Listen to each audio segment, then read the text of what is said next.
Coach, great bounce back win for you. The #1 team in the league comes in tonight, and I thought your kids, really stepped it up. A little struggle at the start, but once you got them going, I thought Hallie Gano tonight was phenomenal. She was everywhere, outside, inside.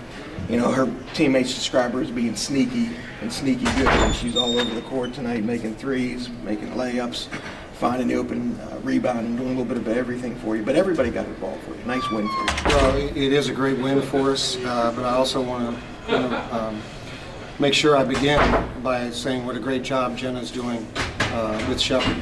That team won 4 games last year, and to be in this position, the position that they're in this late in January, is darn short.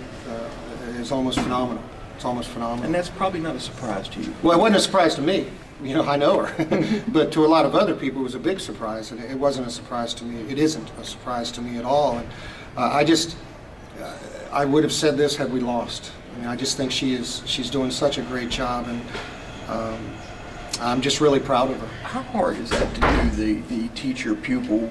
You've had that a few times, with Steve Tierney when he was at Wesleyan, now he's at AB. Some of your assistants have coached against you in the past, and it's never an easy thing, but because you know each other so well.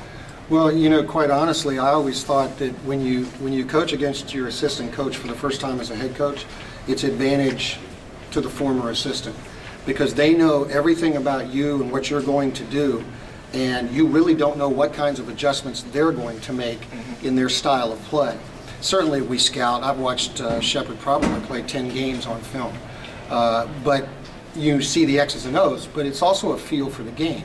And knowing that this particular coach, off of a timeout with 2 minutes to go, up 1, likes to do this. Well, I don't have a track record on what those assistant coaches like to do in that situation. So it's usually advantage them. It's never fun to do that. I've coached against probably one of my absolute best friends in basketball, and that's Kenny Osborne. And I remember the first 2 or 3 years I had to coach against him. I was so uncomfortable, it was unbelievable. When I coached against Steve Tierney, I'm very uncomfortable. I coached him in college. And tonight I wasn't quite as uncomfortable. I think it's just because, I've known Jenna for so long. I don't know. I didn't feel that same kind of nervousness about playing against an assistant. And probably because they're #1 in the league. You're trying to win a basketball game, so my focus really shifted to trying to get us back in the race. Going back to that, your execution of your team tonight. Well, I thought that we did a couple little things. We knew they were going to press the whole game, and so we did a couple things to adjust to that. And I thought we did well.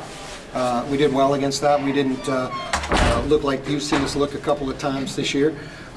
And so I think those couple of adjustments helped us quite a bit, and the kids executed it.